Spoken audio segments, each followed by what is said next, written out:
Fired up. Welcome to On the Chain. This is Jeff here with co-host Chip. What is going on, Chip? What's going on, Lethal? Good morning, Lethal.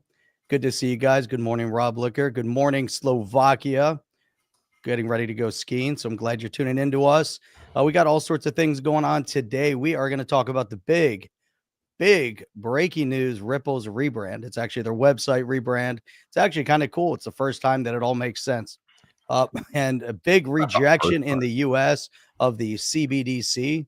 There, it's onto a good path. And did you guys hear there was a $160 million loan for the Trump token? What was that all about? Not sure if you guys saw that news. Probably not what you think it is, and not from the source you would have thought that it would have come from. But maybe you did. I would have expected it.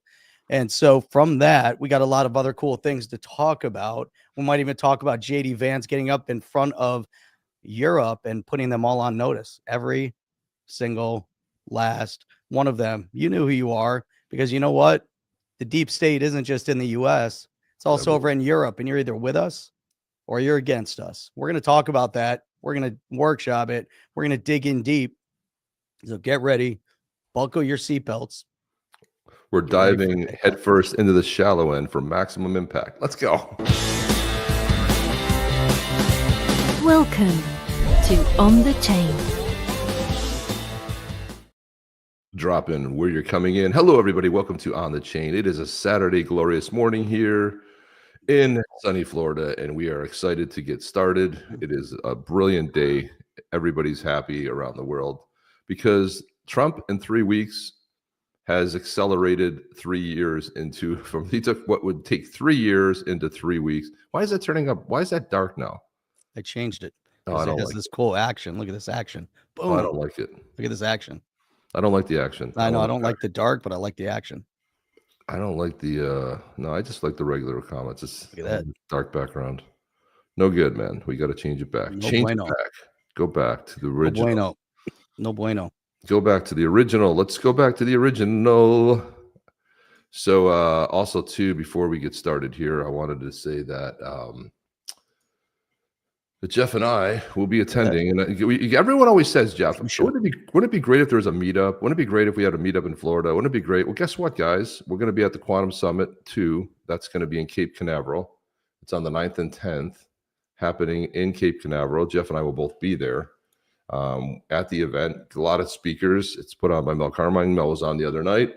Mel's a good dude.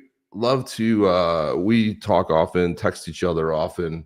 And this is a cool event. There's a lot of great people that I'm looking forward to fanboying over and meeting. But guys, I mean, I'll drop the link in there. But and the tickets are pretty reasonable, Jeff. This is what I don't like about conferences, and this is one of the reasons we got really behind the Wave of Innovation, which we'll be heading to again this year in Australia. But if you look at the tickets, opportunities. Something went wrong. I don't like when that happens. There we go. Here we go. So if you look at the ticket prices, they're reasonable, right? For a 2-day event, it's $432 for 2 days, food, everything included. The VIP is $532, but you can get a general, and then there's going to be a gala dinner, which Jeff and I will be at, and it'll be like all the speakers and stuff. So it'll be really a very good time. But again, very reasonable. It's going to be at a great hotel. It's going to be a great event. So just wanted to put that out there, guys. March 8th. And 9th. It starts at 9 a.m. Eastern time, and it goes to Sunday, which will conclude right around 5:30. It's at the Radisson Hotel in Cape Canaveral. I'll drop this in there, guys. But if you want to come by and see Jeff and I, we always love to meet you guys. Look at that. Kelly over. Why don't you do something outside at a bar or something? A meetup. It's an interesting idea. Well, we could. We do a meetup outside. I don't think we'll meet outside a bar.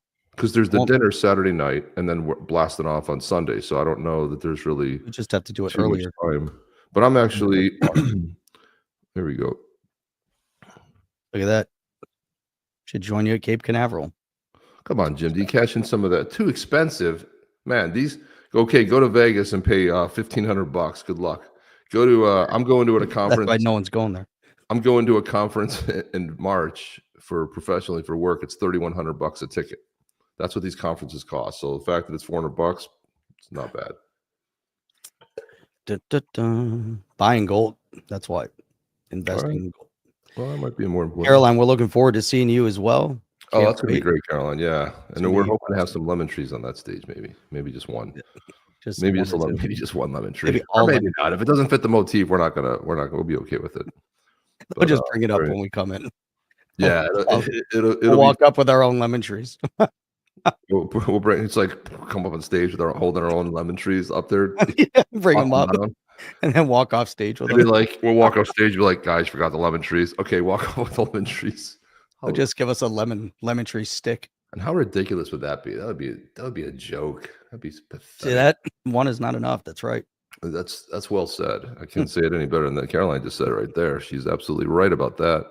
Let's jump into some news here. Look at this. So Brad Garlinghouse, when I see this, when we think of where we've been over the last couple of years, SEC suing Ripple, Brad Garlinghouse mum's the word, right? And Jeff, do you remember the epic show we did about 6 months ago where we put in the title, Garlinghouse is MAGA, Garlinghouse, and we dissected it, and we talked about why we thought it was so. When he was on stage and he was called out and he didn't say no, he just proceeded to right? There were other times we talked about it. And Jeff, I hate to say it, but it looks like we were right yet again. But look at this. Again.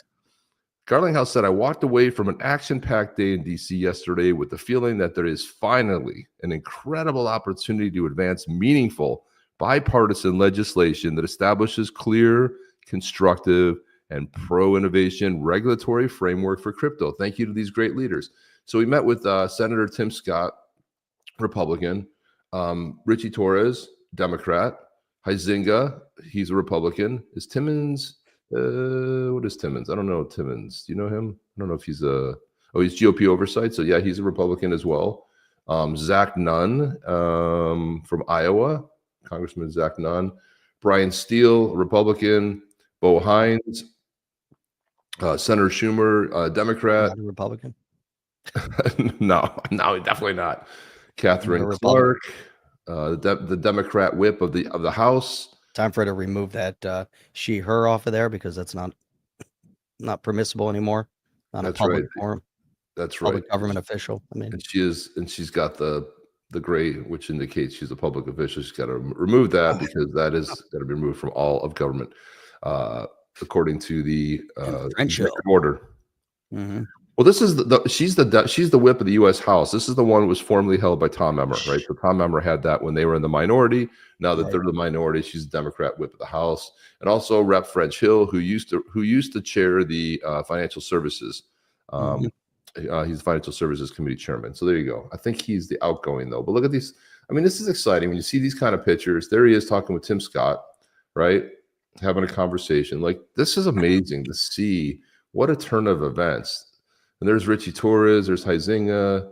It's amazing to see these, and Richie Torres, I mean, he's so close. There's a couple things he doesn't agree on, but he has to toe the party line every once in a while. But Richie Torres is a good dude. He's been one of the standouts in the Democrat Party that's really championed crypto. And I think he gets a lot of crap for it. I think he does, because every once in a while he puts something out and you're like, oh, that's so weird that he would throw that out there. But I think he probably gets a lot of pressure. But look at Brad hanging amongst, all of the folks right there. And there's Stu Alderati. Amazing, right? What a great turn of events. What is your thought about all this happening? Man, I'll tell you, we're seeing a whole new narrative. There's already talk from Elon Musk about putting all of our government expenditure data up in the blockchain. There's a massive push for clear rules of the road. We're getting all of the coalescing and a consolidation of the thought leaders in terms of those that actually want good outcome for this country. And then you've got people like Schumer that, they're jumping on board, hoping they can hide all their corrupted behaviors in the past. Because the one thing that's going to be certain over the next months is that every corner and every rock is going to be turned over, looking for the corruption, looking for the theft, looking for the ways that people stole their money and, stole government money, tax dollars, and enriched themselves. And so, this is a sign of good tide, of good times. It's a turning of the tide. JD Vance said it perfect last night. There's a sheriff in town, new rules of the road. And, people better get on board because it's going to be a rocket ship. It's going to be a little turbulent in the beginning. Again, when you fire up the fuel of the rocket and the fuel's coming out and the fire and the smoke and things start vibrating and shaking, get a little turmoil. But once that rocket takes off, hold on, because it's going to pull, everything with it. We're setting and building the foundation. If you don't have a solid foundation, how do you build your castle? So we're building a mighty, mighty castle, and we got to lay that foundation to support it. And this is amazing, amazing things. So get ready. That's what I say, Chip. That's your rocket analogy right there, rant. That's the rocket analogy rant for today, but it is true. And I'm going to be thinking, because what's great about you painting that picture is I could picture the shaking going on. I could picture the fumes coming out. I could picture the rumbling, that giant rocket that launches. And you don't even understand, like you see it on TV, you're like, oh, look at that. It landed and it was caught by the two arms. That thing's like 23 stories tall. It's like sending a building into space. Like it's, right. And if you ever seen the picture, like I saw a picture and I was like, well, what's the picture of it? Just look at the bottom of the rocket. And then I look and I'm like, oh, there's a whole team of people standing at the bottom of it. Right. And you're like, oh my God, that's just the bottom of the rocket. It's like, you don't even realize the magnitude of how ginormous that thing is, right? Because, you see, there's nothing to really compare it against. You're watching, you're thinking, oh, this is interesting, Yeah. And Osmond's right, man. When the figures come out on Musk's X account, so he has this whole website up. This guy, you put it into the hands of a tech trillionaire. They've been planning this for the past 4 years. They've been orchestrating and building it. Musk is trolling on a level that no one has ever trolled before. He's got everything. He posted yesterday, Maxine Waters came out with a little clip. And she said that, their privacy is being eroded. And she said, we don't know what Trump and Musk have on us. And Musk posted that on X, posted that video clip of Maxine Waters saying that with a thought like this, like, what the, like, what, they've been so bold about coming out into our face, telling us what they're going to do. Now they're worried because they've got every last receipt. We've got, they know exactly who's been reporting on ICE action, right? That was a big one. That was announced this week. They know exactly who did it. They know who's been revealing ICE movements. They have the person or persons. They're arresting that person or persons. They're going to prosecute them to the fullest extent of the law, and they're going to jail. This isn't the pansy administration that we lived through for the past 4 years that just allowed corruption and fomented corruption. We also saw $50 million that went for supposed DEI stuff that went through some, Palestinian outreach organization right into the hands of the terrorists, right? And they knew exactly where that money was going. $50 million, $59 million was just clawed back. Remember how we talked about the clawback on the XRP ledger? Remember, there were people that were outspoken against it. Now you see how critical a clawback can be when they clawed back 59. Obviously, they didn't do it at XRP, but they clawed back $59 million that went to the hotels to house illegals. They clawed that money back to the government. Why? Because it wasn't legal. It wasn't a legal expenditure. They shouldn't have done it. It was a corrupted policy. And they clawed the money back. They're going to claw money back across the board. People are going to jail. Elizabeth Warren, they're chasing her around. She's smiling and giggling because she's caught. Maxine Waters caught, and the rest of them are caught. And it's brilliant to see what they're doing. And we're going to see so much. And now JD Vance yesterday put Europe on notice. And you know why? Because there's more corrupted political elitists in Europe than there are in this country. And they're going down too, because you know what? Our spigot is being cut off. You're not getting a cent out of this country. This country's done, allowing our money to just flow into the hands of the despots and the elitists over in Europe and the so-called royalty in the UK. The UK has been put on notice yesterday, and it's brilliant. It's the greatest thing. It's going to be for the salvation of everybody in Europe and the salvation of everybody in the UK. And you guys better get on board with this, because you're not going to jail because you're standing out in front of an abortion clinic, praying to your God. Why can't you pray to your God, but yet hundreds of thousands can go into the streets and pray to Muhammad, can pray to their Islamic God, but you as a Christian get arrested because you want to pray to your God? What Not only sense that, does that make in the UK? And you don't have the decency as a community to stand up against your government? Come on, it's happening. and We're leading it. And that gentleman that he was referring to, the reason he was standing outside there was for an aborted child, his own child. He was saying a prayer for his own child that was aborted years before. Okay, so this is a very personal moment for somebody. And, you know, I love the fact that it was called out. I mean, I absolutely love it. I want to see the show this right here. This is going to play in a V8 Hulk 911. Chip, can you pop over to the UK? We need a leader with some stones, or send me a green card. Yeah, we're going to have to do a mass exodus of all the patriots over there. And we'll send you a green card. It might be easier. Because look at Tommy, look, what's his name? Tommy Robinson put out a great documentary that exposed the grift. And he was told to take it down. He said, absolutely not going to take it down. They asked him to bend the knee. He said, I'm not bending the knee. So he's in prison, and it's breaking him. I saw an interview that they did recently with him. This is a guy. I mean, do you understand a man who's got a family, who is serving time in prison for what he believes is right? This is how the country of the United States was founded. Men who took to basically all the people who signed that Declaration of Independence, except for maybe two, had their farms burned. They had their houses burned down. Most of them went to jail. A lot of them were killed. I mean, this is what it means standing up for freedom. It's not rah, you know, on X post behind an anonymous. Not to say there's nothing wrong with that, but somebody that stands up for that. I mean, this is amazing to see this. And this is something I wanted to play later, but I think it's probably more appropriate to play it now. I wanted to play this. And you guys have probably seen this. It's been out for a while, but I think it sort of hits home in a great way. It kind of tells you, here's a young British girl, and for the first time, she's discovering the perils of inflation and a cashless society for herself. And she's talking about ice cream, but I'll tell you how it led into a post and some discourse over on X. Here we go.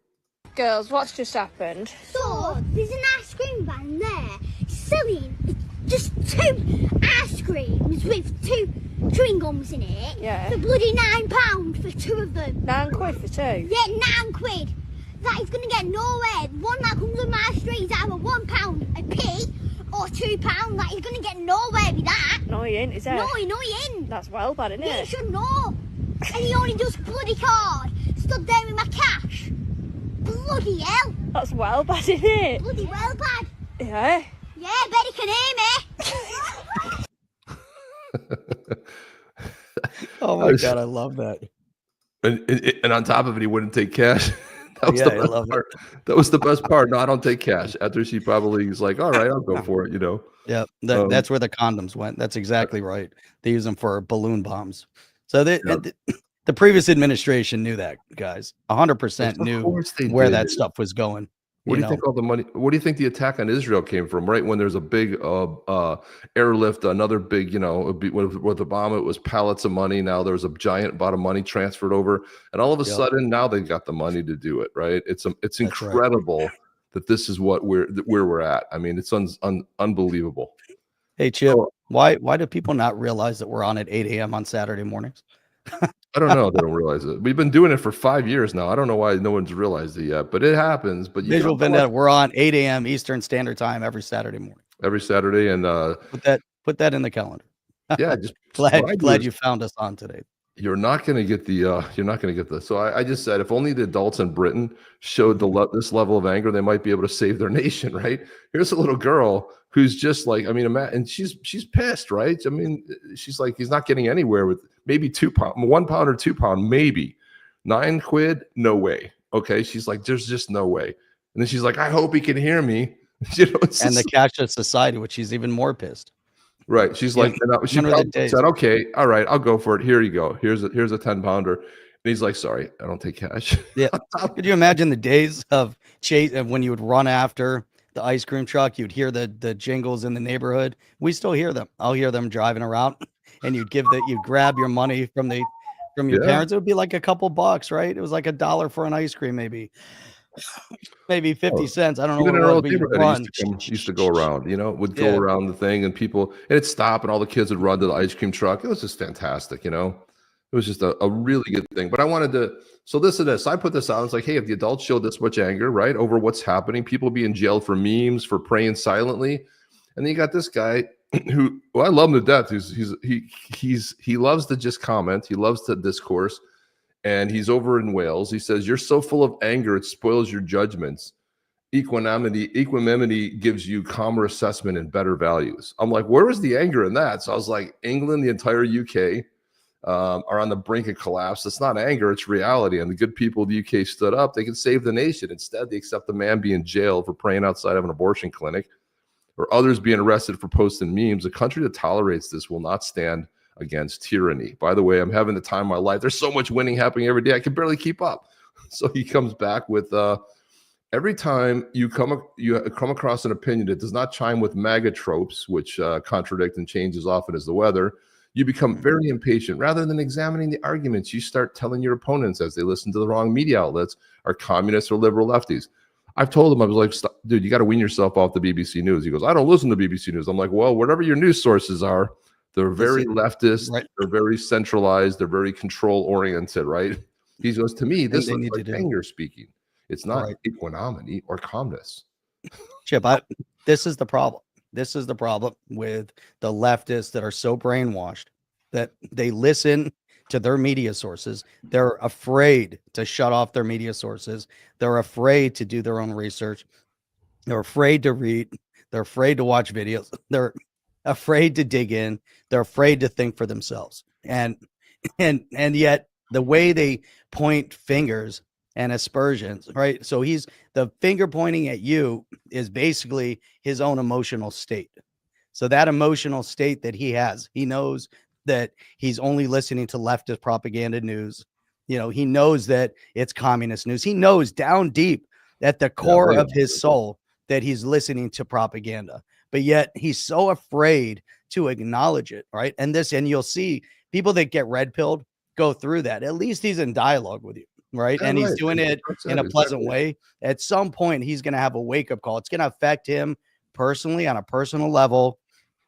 He'll have a wake-up call, and then he's going to get angry.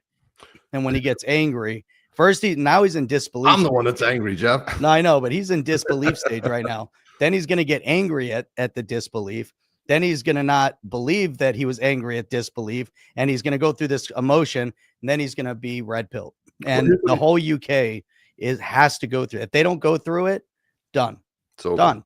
It's over for them, because they have to go through this red pilling. And we thought they were there when they left the EU. You remember Brexit? Yeah. The greatest point in British history, modern history, was Brexit. Get out of the EU, right? There was passion. They were fired up. They had all this behind them. But you know what? The populace didn't support it at the extent that they should have. They didn't understand it. They still wanted to believe their leftist propaganda, and then you look at the police forces in the UK and you wonder, and I'm sure there's some really brave police out there, but I see lots and lots on the YouTube and TV. A lot of them are overweight. A lot of them are out of shape, and a lot of women that shouldn't be in that police positioning, and they're not allowed to carry guns. I'm sure there's some guns out there, but I'm always shocked to see how many of them are out of shape and overweight. Well, then they just get abused. And I'm like, that's your respect for your state, at least have some respect, and then it's just, it's crazy, Jeff. Even I look at that. I'm glad I went to visit when I did, because my wife said, we're not going to the UK until they clean up their act. We're not going. Yeah. We've been there, done that. We're not going back until they clean up their act. There was some kind of a scuffle going on, and there were like 2 or 3 police around this. And I was recording it. I was like getting right there and recording it. And they're like, sir, you can't record. I'm like, I can record. This is public. I can record anything. They're like, sir, we'll take your camera. I'm like, just go ahead. You're not going to take my camera. And they started coming after me, trying to grab my camera. I was like running away from them. I'm like, you're going to take my camera from filming this? And then I was thinking like, hey man, don't push it too hard. They probably will take my camera because I'm, a foreigner, and they'll just lock me up and say, I was doing something wrong, or I don't know, who knows? I mean, there's something to it, right? There you go. That's the statement. And this is all over the world. That's why the US was always the beacon of freedom. That's our role in the world right now. Again, we have to be that light shining on the hilltop, the beacon that people want to achieve. That was the whole concept. That's what's in the Constitution. That's the whole point of this country. Not let's lead towards a new version of socialism. Let's not give handouts to everybody. No, you know what? It's the American dream. All the years that I grew up overseas, it was the streets in America are paved with gold. That's what people believe. They believe that if they came here, they could accomplish anything they wanted to. They believe that if you came over here, you started a business, you could do anything. People come here from all over the world. This is the craziest part, is that from all parts of the world, people want to come here, not for the handouts that the socialist Democrats want to give people, right? They just want to give people money, $1,500 a month for illegals coming in. No, you give them zero. You don't give them a dime. Why? Because when they come over here, they came here with a passion to do better for themselves. They find a way. Remember, they were selling wares on the streets. Hey, you know what? They're doing something. At least they were trying to sell stuff. Yeah, and they're trying to make money. But people came to this country because they believed in the American dream, which is I can come there with zero and I could become a millionaire. Not everybody will succeed, but you'll see, every ethnicity group comes over here. What's the first thing typically they do? They open up stores, right? I have lots and lots of Chaldean friends in Detroit, in Michigan, and their family structure from the early years, they own stores, grocery stores, party stores, gas stations, restaurants, and on and on and on. I was hanging out with my buddy this past the past couple of days, and his brothers have owned a grocery store for years. His dad owned a grocery store. His brothers owned a grocery. Another brother owned restaurants. This one owns this. This one, they're owners. They're entrepreneurs, and they came over here with nothing. They lost everything when they left Iraq. Everything. They came over with zero in their pocket. That's the American dream. That's what we want. When I lived in Detroit too, I knew some, former Iraqis as well that did the same. This is like what Detroit is loaded with. Rough Rican, you know who's not afraid? Rough Rican, to support this channel. This guy has been one of our top supporters for 5 years, man. And Rough Rican, we always appreciate you, man. And I love this comment here. He said, I think it's a blessing that Trump last election was stolen. It gave him more time to understand Washington, how it works. And DOGE is just shutting them down. We are back. And I think a lot of what it was, you know what, this is what it always is. Now, if Trump had come in with tanks and said, hey, you don't understand what the left's doing, you don't understand this has all been orchestrated. No, walked out, said everything, right? Walked away. And this is what's happening in the UK. They're having their Biden moment, right, with Keir Starmer, right? This is what they're having, because you have a scenario where, and this is playing out in Australia, it's playing out all over the world, right? You have a choice. Do you want it? Do you want to endorse the people that want to control every bit of your lives? Or do you want freedom? Do you want the freedom of speech? Do you want to be able to criticize your government, criticize whatever you want, not threaten, criticize? And this is what's happening. So when you have the US that's rising up and being leading by example, right? Peace through strength. When Trump comes out and says, hey, we're going to take over the Gaza Strip, we're going to take over all of Gaza, we're going to redevelop it, and blah, blah. 2 days later, you got Jordan and Egypt tripping over each other, trying to get into, but if you ask politely, here's how regular politicians do it. Hello, good evening, ladies and gentlemen. I'd like to make a request. I'd like to request from the community that surrounds Gaza. I would love you to come in and lend a hand and help us rebuild. You know what that's going to get you? Nothing. You know what's got every other politician? Nothing. Man comes in, here's what we're doing. Strong arms it, boom, boom, boom, right? Hey, the Panama Canal, you guys, it's been taken over by China. Sorry, but it's in our treaty that's not allowed. Either you give it up, or we're coming down there and we're taking it back. Any questions? Boom. Rubio goes down there just like that. Boom. They're out. This is how it is. Hey, excuse me, Canada and Mexico, we would really appreciate it if you'd come and help us clean up the borders and stop the flow of fentanyl coming across, Or how about in December, a month before the inauguration, you say, listen, either you're going to help come up with a plan to help us close the border, work together to close the border. It's good for every country. It's good for your country. It's good for our country. Help us out there, or we're going to do tariffs. Announces tariffs going into effect on Monday. Boom. Canada first, Mexico, and then Canada. And Canada comes across and says, hey, we're We got a whole plan. This is how much money we're contributing. But look, the whole idea is like, and this is what I love what's going on in Canada right now, is because you have people that are just getting a little bit fed up. You got the alternative, Pierre is out there, not Pierre, a different Pierre, but you got a scenario playing out where, guys, fight for your freedom. Make Canada great again. Canada's a great country. I have relatives from Canada. Love Canada. Canada is great. Jeff. Montreal. What's that? No good. What were you saying, dude? This is Jeff. Jeff, he's back watching from Southwest Florida, not watching from us here. Well, come up and meet us in. And look at this. Last time I watched Chip had shorter hair. Now you remind me of a sensei from Karate Kid or the Cobra Kai series. Yeah, that's true. Well, here grow, and then next thing you know, it started growing like crazy. You pull it off well, Jeff. The last time I was on, I had long hair and Chip had short hair. Yeah, you remember that? I remember those days? I remember that. It's funny if we go through all the incarnations of my hair and you're the same. But no, Jeff, we'll see. Sometimes Jeff you'll see the beard come and you'll see it go. You'll see it get longer and fuller, and then it'll go, and then it'll get longer and fuller and go. That'll be the big change. Mine was like with the hair. Yeah, I let it grow, and that's what it is. What do you? Boom, 589. Dude, 589. Visual Vendetta. Thank you for that. That's a significant number right there. But we went off on a tirade there, Jeff. We had so many other things going on here and planned like we always do. Well, you know what? Beaten path. If you open up the Constitution, all right, you go to the Declaration of Independence. It starts off when in the course, see if I can read this in the dark. When in the course of human events, it becomes necessary for one people to dissolve the political bands which have connected them with another, and to assume among the powers of the earth the separate and equal station to which the laws of nature and of nature's God entitled them. A decent respect to the opinion of mankind requires that they should declare the causes which impel them to the separation. I love that opening. It's a great opening. Yeah, man. I can't read the rest because it's dark and it's hard to read it. Come on, Jeff. You have to read the rest.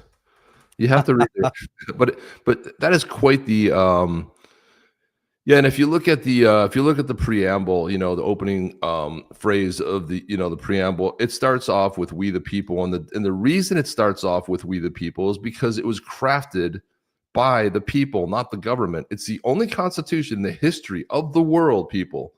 Now, and in the 200, we're coming up on 250 years as a country. An anniversary. It's still pretty young in the grand scheme of things. You would think, Jeff, that some other country would be like, hey, we might want to take a page out of that book, like Pierre Polyev said. Which page? Well, the Constitution page, right? Take the page out of that book and say, why don't we the people craft it? And the thing about the Constitution, it's written in a way that tells the government what it cannot do. It limits the government power. It doesn't. Every other constitution tells you all the way the government can throw its thumb on your face and hold it on your neck. That's what every other constitution does. This constitution is crafted by we the people. It happened over a series of it started with the Federalist Papers, and then it was knockout, drag out fights to get it across the line. It took some time to actually put the Constitution in. It wasn't like they went in a weekend like, let's do the Constitution. It didn't unfold like that. It's a cool history if you really want to get into some of the best bits of American history and how it was crafted. But, and it started off anonymous as the Federalist Papers, right? What later became known as the Federalist Papers. And then we're like, we can't have anonymous handles on X. This is how this whole Constitution came to be, written by anonymously to protect people's identity, right? And in times of looking for freedom.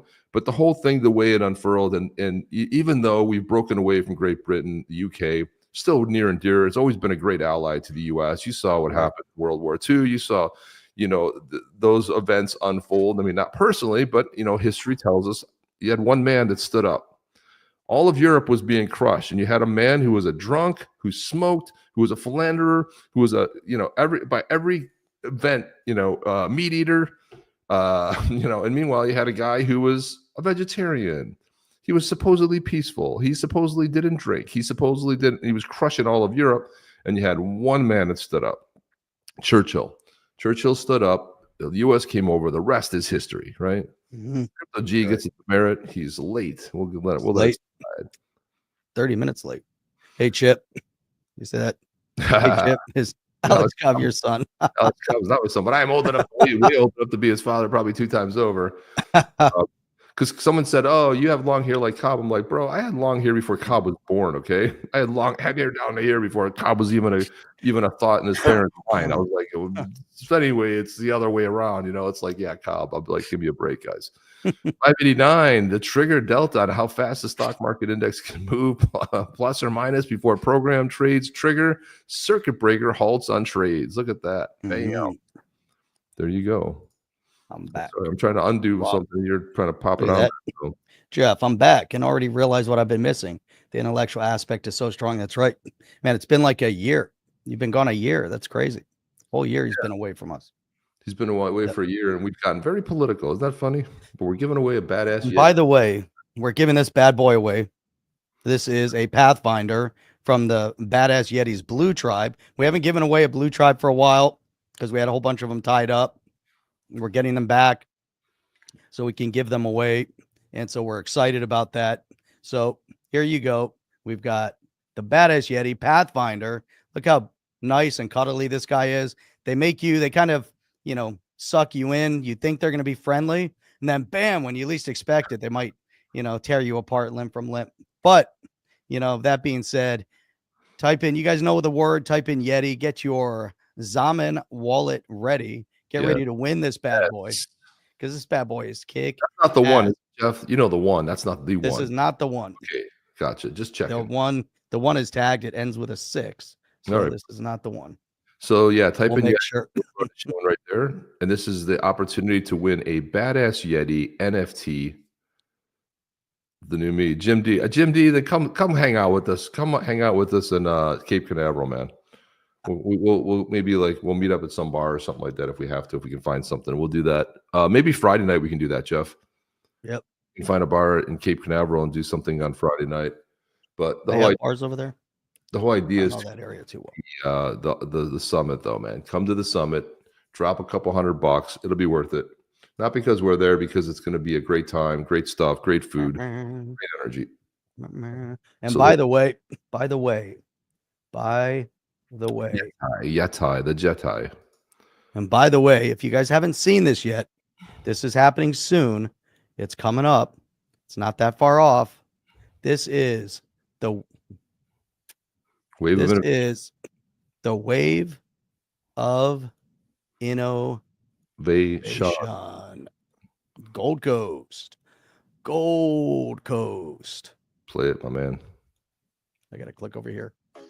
Welcome to Wave of Innovation 2025, where dynamic connections and groundbreaking ideas come to life.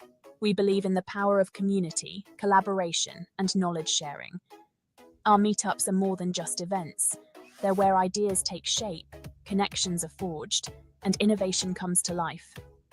Each conference is meticulously designed to bring together forward-thinking individuals, industry leaders, and passionate enthusiasts. These events are not just about networking, they are about creating a community of like-minded professionals who are eager to share knowledge and collaborate on groundbreaking projects.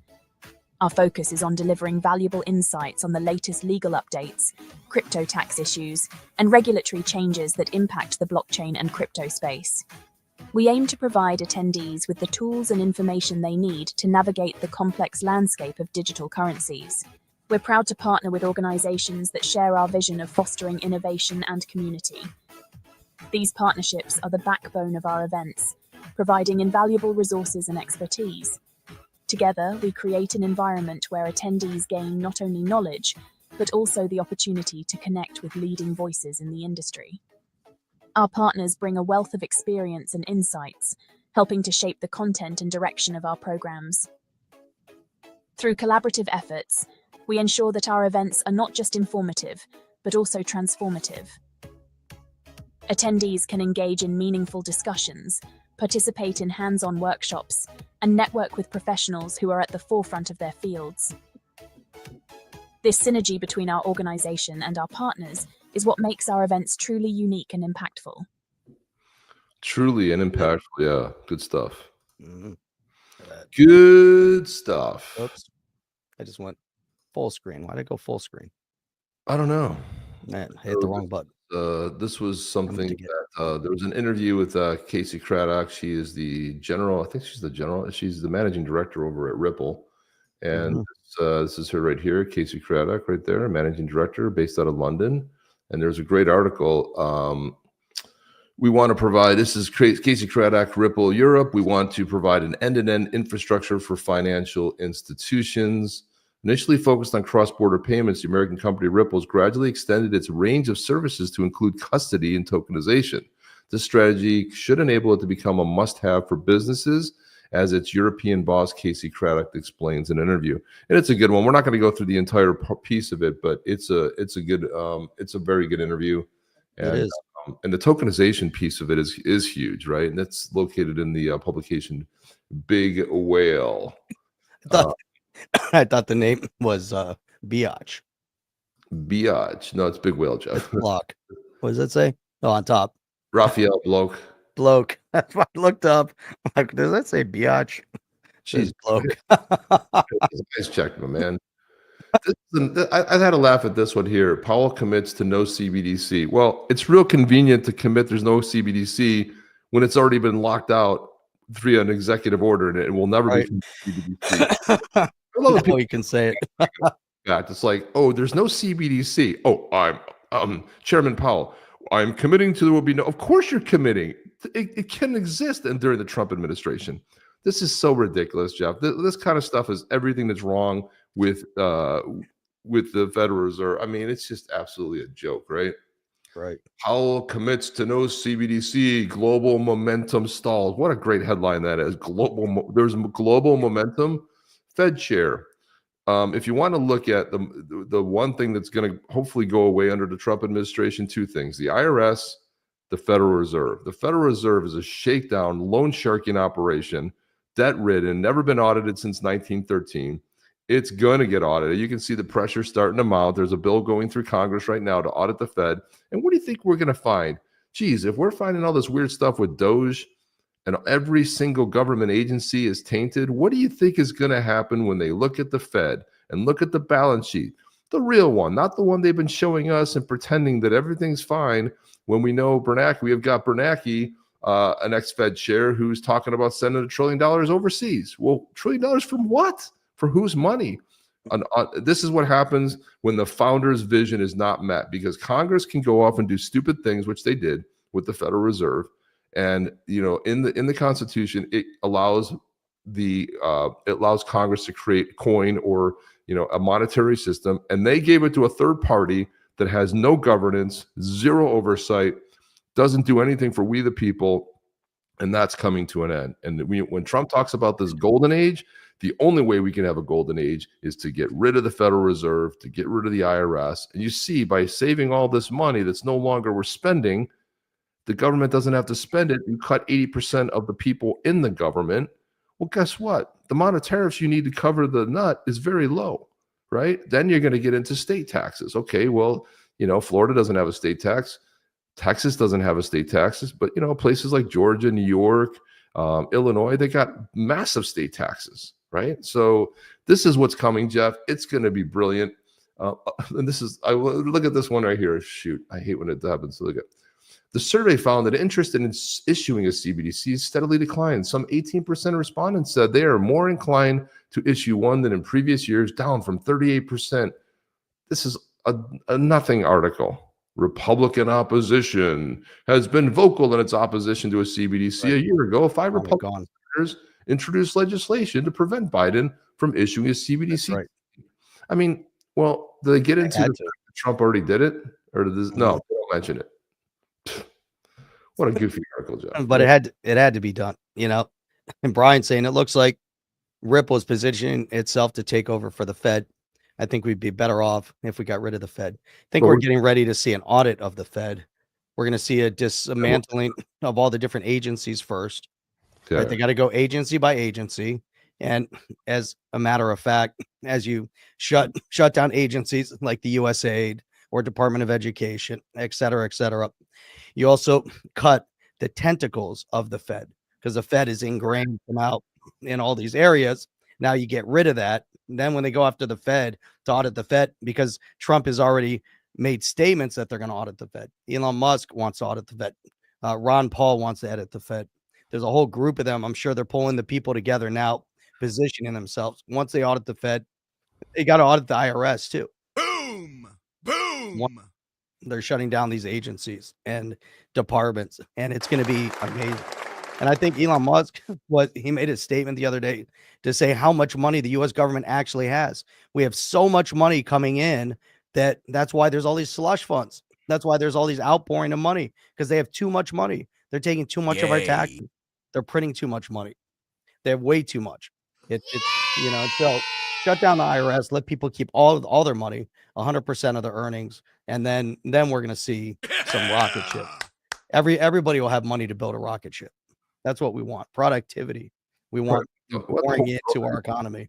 Yeah, and as a result, the whole world will do amazing. So Brian Quintenz, Right. This guy was a great commissioner of the CFTC, and something great happened this week. He said it's his great honor to be nominated by Donald Trump as the next chairman of the Commodities Futures Trading Commission. And if you guys don't know what that means in the U.S., the CFTC is the regulatory body, not the SEC. The CFTC is the correct body that will take care of crypto. And you got a guy here that is so freaking pro crypto, right?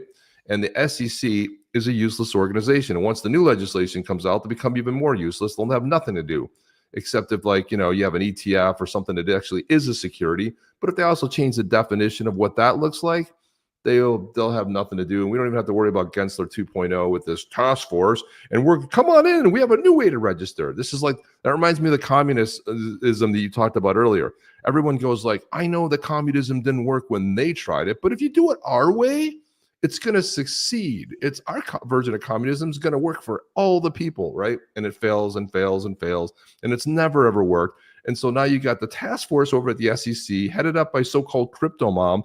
And she's telling you, we're going to have a new way to come in and register. And buzzer, this guy right here, and the new legislation is going to prove that the SEC is a useless place. He said, I served as a commissioner in his last administration. CFTC plays a critical role in maintaining robust hedging and price discovery markets. They're the envy of the globe. The agency is so well poised to ensure the U.S. leads the world in blockchain technology and innovation. I look forward to working with the President Trump's incredible financial regulatory team. What do you think about this, Jeff? This is amazing.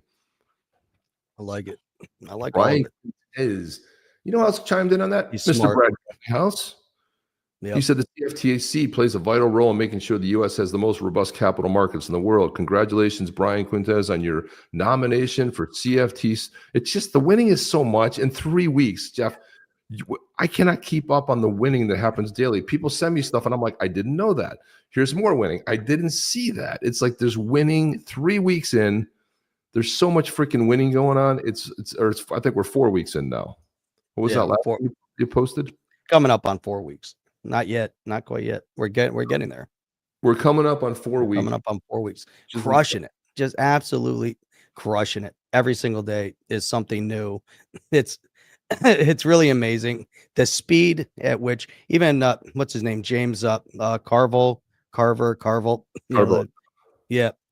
So he was coming out saying he can't keep up with the speed at which Trump is going after, and they're doing it on purpose. They had all this stuff planned. They're playing chess. The Democrats are still playing tic-tac-toe, and there's no, they're going after everything, and they're moving all these pieces so fast, and that's what you got to do. Speed. If you look at business, speed is everything. Sometimes you got to kind of take a slow approach to put stuff together. But then once you get that momentum, you got to go. You can't sit back, because especially in government, you sit back, everything's a slow roll. It allows them to plan and strategize and figure things out. And they're just going, man. They're bulldozing, and they got to keep going. There's so much fat and corruption and these despots, and they have to go after so many of them. It's unbelievable. It's decades of this. USAID was put in place by Kennedy. That's how long USAID has been in place. And the corruption that ensued out of it. It was a slush fund right from day one. It's a slush fund. So there you go. And they've corrupted that slush fund. How do you have, a Maxine Waters or an Elizabeth Warren that's worth like $200 million on a $200,000 salary? Well, they're about to find out. I saw Right. Elon Musk from the thing. He goes, we're going to look into how somebody on $175,000 salary amassed $60 million. And if you want to know the cockroaches, when you turn the light on, you ever turn the light on late at night, you see cockroaches scary. That's the Democrat Party. And if you want to see who the evil bad eggs are in the Republican Party, it's people like Bitch McConnell. Bitch McConnell didn't vote for any of this. Why? Because, and people are like, well, I think a lot of his money came from China. This is a well-known fact. This isn't like hyperbole. We know his money came from China. He's been being paid off for China for years. But what's happening is they're going to trace the payments. They're going to figure out who got paid. It's going to go to some NGO. The NGO is going to filter it over here. It's going to come back over there. And just like FTX, when all the money was sent to Ukraine sent it back to FTX, and FTX funneled it back into the politicians' pockets. Now, 90% were Democrats, but a lot of them were Republicans too. And there's evil on both sides. It's a uniparty that has to be broken up. And thank God for, when they're, and you want to know what the new Russia is, Jeff? The new Russia is personal data. This is the lie they keep telling. Elon Musk has all your personal data. He's getting your personal data. Did you know that he has access to your personal payment data? None of it's true. This is what they're trying. This is the new Russia hoax, where they're talking about personal data because they got nothing else. They got to land on something. So they've been given the mandate. Here we go, right here. Look at this. V8 says, first step to ending the Fed is to launch automated bond auctions via federated sidechain by U.S. Treasury and smart contracts. The disenfranchise of the Fed, its primary dealer, starts then. This is spot on right here, Jeff. I love it. Massive. And again, this is what I would love. I would love to see this happen, right? But this is happen. It will happen. It will happen. We are headed towards a very, very good place. I mean, God, we're headed to a really good place. It's amazing to me. It really is amazing to me. Yeah. Where the momentum. So amazing. He's saying Ripple's becoming a white knight buying U.S. Treasury bonds to back the Ripple USD stablecoin. And it's funny that Tether, isn't it funny how Tether's casually fallen out of favor? Because when new legislation comes in, these fake audits you're having, you got to show what you're actually backing it up with, right? You can't say, well, with some Bitcoin here and there and some gold and some precious, but when the rubber hits the road, you're gonna see somebody conveniently slide right in there like this. There's no mistake about the Ripple USD, and it's going to be welcome. It's going to be great, and there's no mistake. This is a strategy. You got the tokenization, and you have the institutional custody. Those are the big pieces that we're missing before. Man, do you see how puzzles coming together? Well, that to your point. So Ripple's gone through multiple rebrandings. First, it was tech. Right. So you had to be heavily involved in tech and understand blockchain to understand their terminology. Super confusing. They had all these different aspects of it, lots of different names, and you'd have to figure out where do all the components fit in. Then they simplified, still was confusing. Now with their website, you go on their website, exactly what these guys do. And this is the time. This is liftoff. Because now what we're going to start seeing is a coalescing of this kind of technology. They're prepared. Elon Musk knows it. Trump knows it. Everybody knows the direction that the country's moving in. But if you look at what, Ripple's direction right now, modernize your financial infrastructure. If that doesn't tell you everything, right? Ripple is the leading provider of digital asset infrastructure for financial services, send cross-border payments in real time, engage with tokenization and digital assets, and meet regulatory compliance requirements all in one place. Boom. Elevator pitch. First time in the history of their company that it's clear to the populace, right? Anybody can go on this website right now and understand 100% what they do. Beyond that, you go to solutions, payments, custody, stablecoin. Who are their customers? Banks, neobanks, digital banks, payment service providers, crypto business. There you go. That I love this, cleanup of this website. Don't know exactly when it happened, but it's so clear. It's so perfectly clear right now. I love it. Request a demo right there, not hidden somewhere in some third or fourth page. Request a demo, right? How does it work? You know what else they changed? They got a white background, Jeff, and I've been advocating this for years.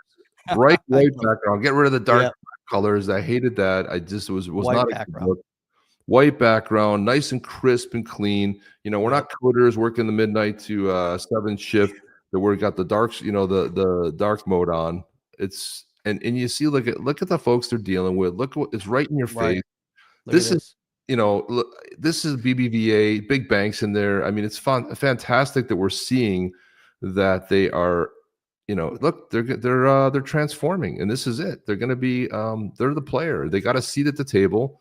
You got to see that Stu Alderati and Brad Garlinghouse, both MAGA. I mean, that big photo with them and Trump doesn't get any better than that, man. I mean, in the whole time, Ripple is a company that really were the ones that said, we're not bending the knee, we're in the right, and I don't care what the SEC. And it cost them a tune of $200 million to go fight that lawsuit. Unfortunately, organizations like Library didn't have, with Kaufman at the helm, didn't have $100 million sitting in an account that they could go fight the SEC, that they could go fight the courts, right?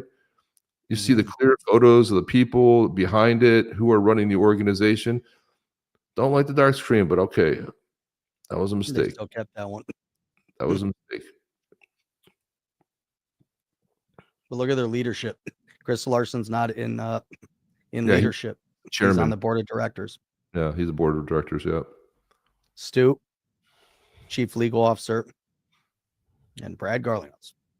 But look at this. I mean, it's Monica Long, beautiful. Yeah, it's really, really clean. I like it.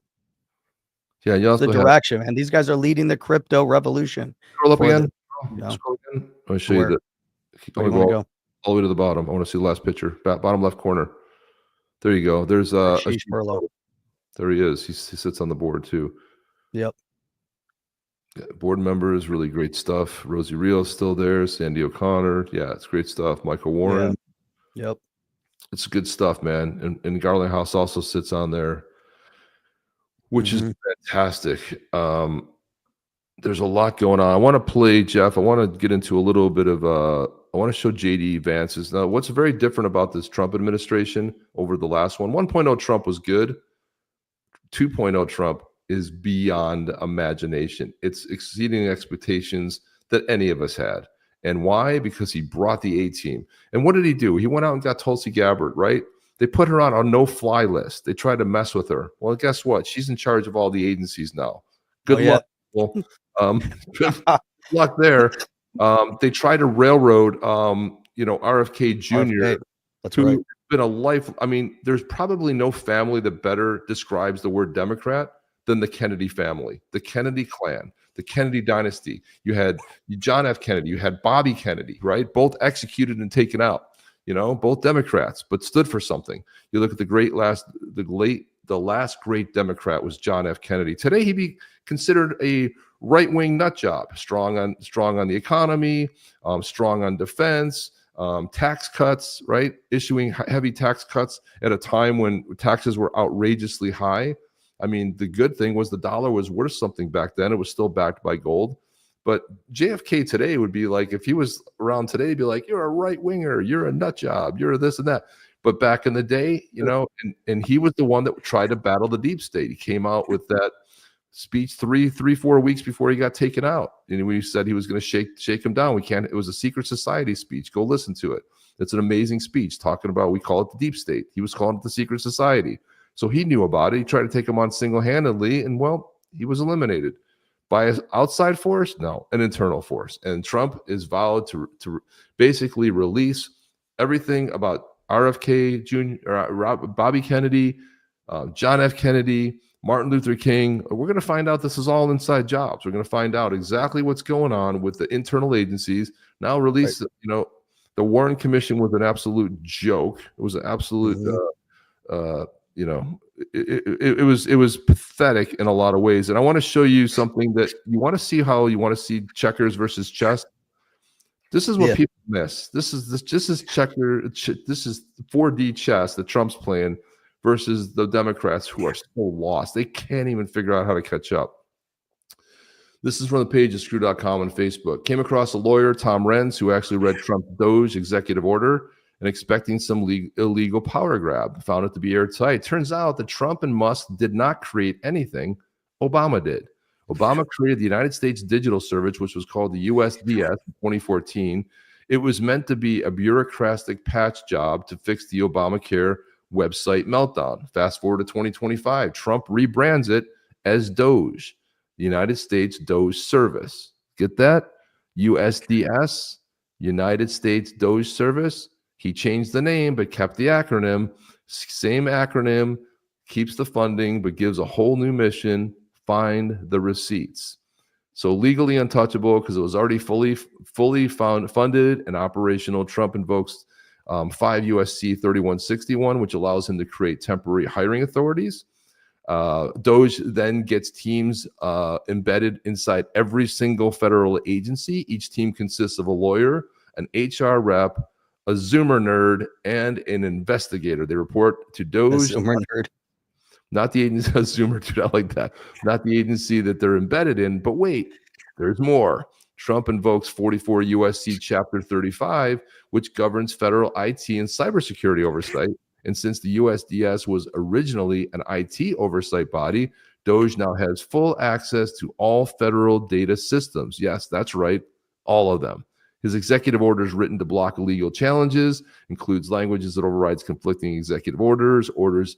Every agency has to comply. Refusal means they violate presidential authority. Congress can't defund it because it's not a new program, just a repurposed one. DOJ can't sue for overreach because Trump used existing laws and it would have done exactly as written. Democrats trying to file legal challenges run into standing issues because the DOGE operates within existing frameworks.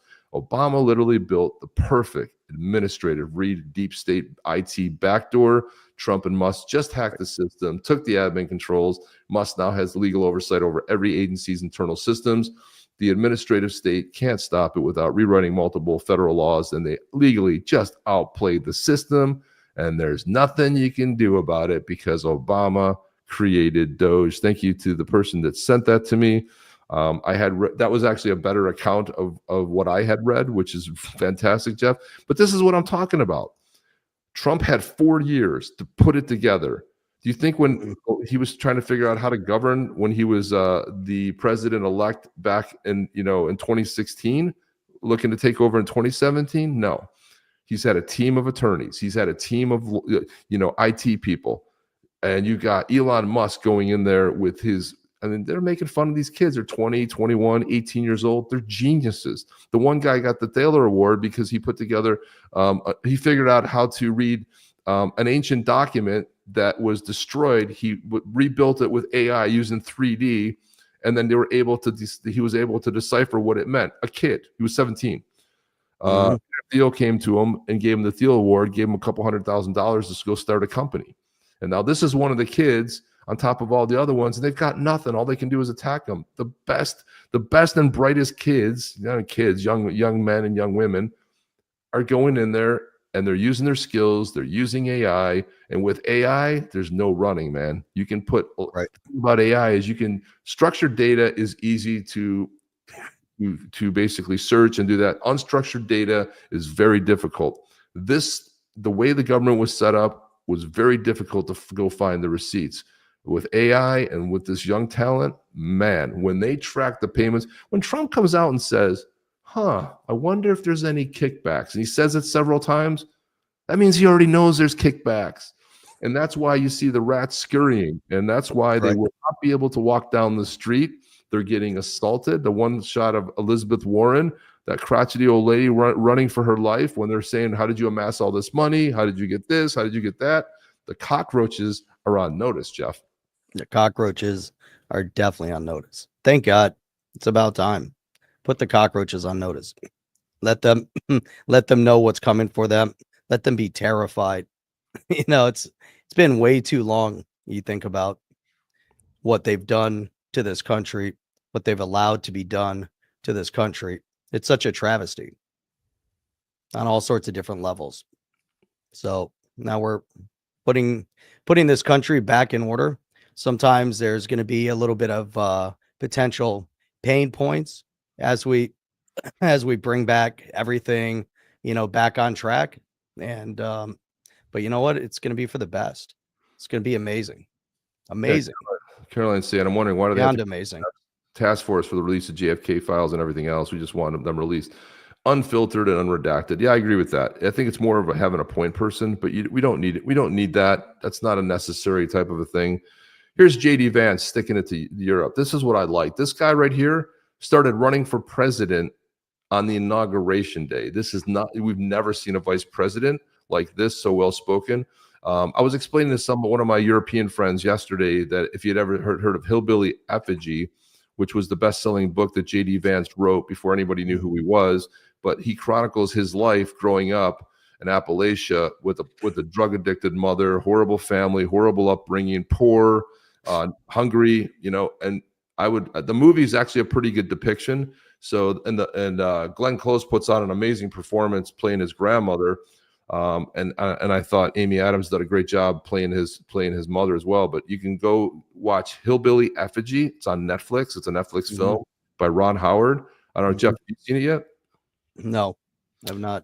I implore you to go watch it because it chronicles JD Vance's world, his life, and how he came to overcome it all because he had one person that believed in him, and that was his grandmother. And his grandmother was a drug addicted. She broke the cycle and she tried to help. But you had a long cycle. You have families, my grandfather, on both sides of the family, one checked out at 52, one at 54, both died of alcoholism. My father was an alcoholic.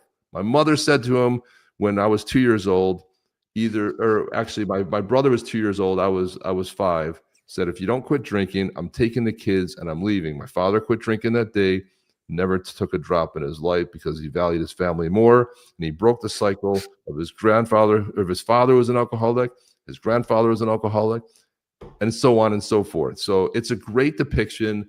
It'll give you a whole new light of who JD Vance is, how he overcame it all. It talks about how he met his wife and how she stood behind him. And you'll really get some good value around who this guy really was. So anyway, let's watch JD Vance take it to Europe.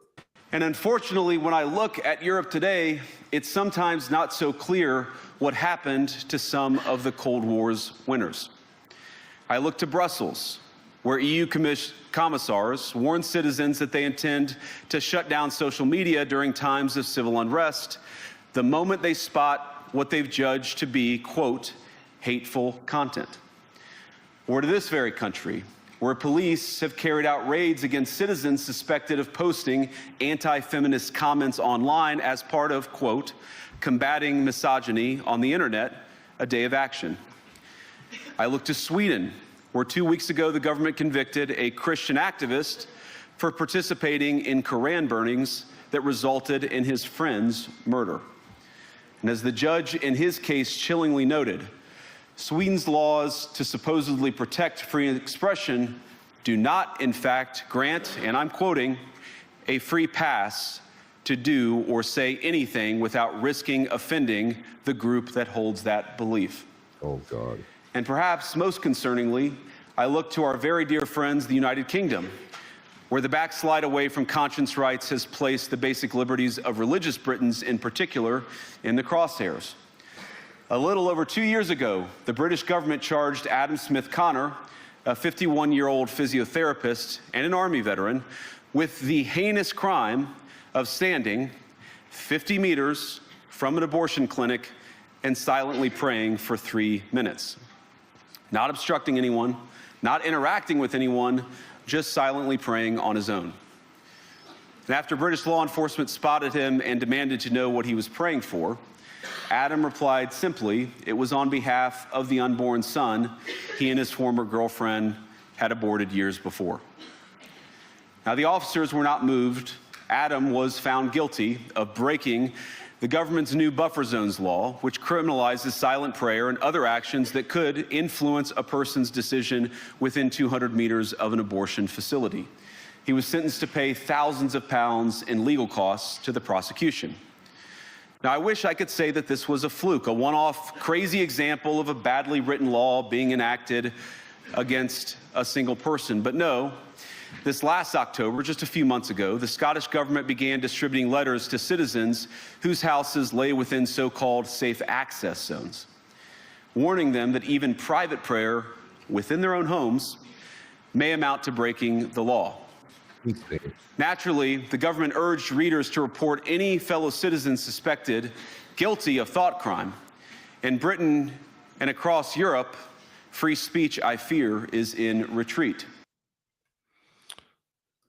Boom, Jeff. I mean, he goes on and on, but that's really the crux of it. And here's a Brit chiming in what she thought. Listen to her thoughts. How refreshing to actually hear someone defend the rights of the peoples of Europe and Great Britain. Sadly, it came from an American called J.D. Vance at the Munich Security Conference, where he addressed the fact that leaders have cancelled elections because basically they don't want the other team to win.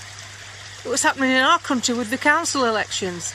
This is for no other reason. You'll have to convince me very hard that it's for something quite practical. It's not. It's because someone's chomping at the bit to take your seat and you would lose power.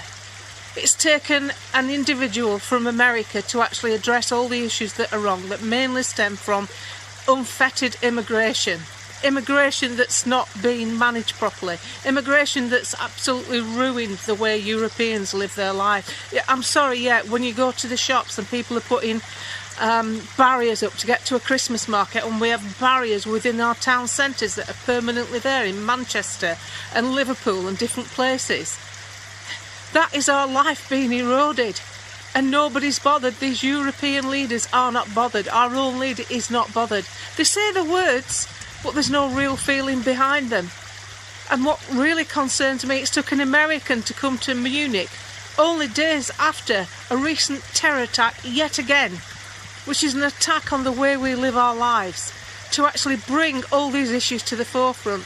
And the audience was sat there in all their military uniforms. Oh yeah, let's talk about security. Let's talk about defending ourselves from China and Russia. What about defending ourselves from the people where the power's in the wrong hands within our own countries, who aren't listening to the electorate? Brexit never delivered. Sky-high prices for fuel, for heating. Sky-high prices on the cost of living. Tariff to death. While billions are made through the companies that supply us with power. It's just wrong on every level, and nobody's sorting it out. They're just treating us like livestock on a tax farm. I've said it before and I'll say it again. Watch the speech by J.D. Vance. It's on Fox News, on YouTube. It's really quite uplifting to think there is actually somebody somewhere in the world that sees what's actually happening to people in Europe and Great Britain. Well said, June. That's June Slater, apparently. So well said, June Slater. I mean, it's amazing. And listen, there's so many patriots. Look, what disturbs me is, like, Jeff, when I went to France, right, and I took a little wrong turn and ended up in a place where I didn't recognize France anymore, and I was like kind of shocked and surprised and dismayed. But I want the French culture. I want the French food. I want the history of France. I want to learn about everything I can do about the great people of France. When I go to the UK, if I'm visiting Wales, if I'm over in, whether it's Northern Ireland or Ireland, I want to know the people, right? I want to engage with them. I want to go to Scotland. I want to learn. If I'm in Great Britain, I want to be with the people, and it's an amazing culture. There's such amazing history. And people can say what they want about the Roman Empire. They can say what they want about the British Empire. Without the British Empire, would we have what we have today if the Brits hadn't gone out and colonized and changed the face of the planet? If they hadn't gone out there and were like, oh, oppressive and colonization. Well, guess what? If it wasn't for the colonization, we wouldn't have had the advancements. Let's take India, for example.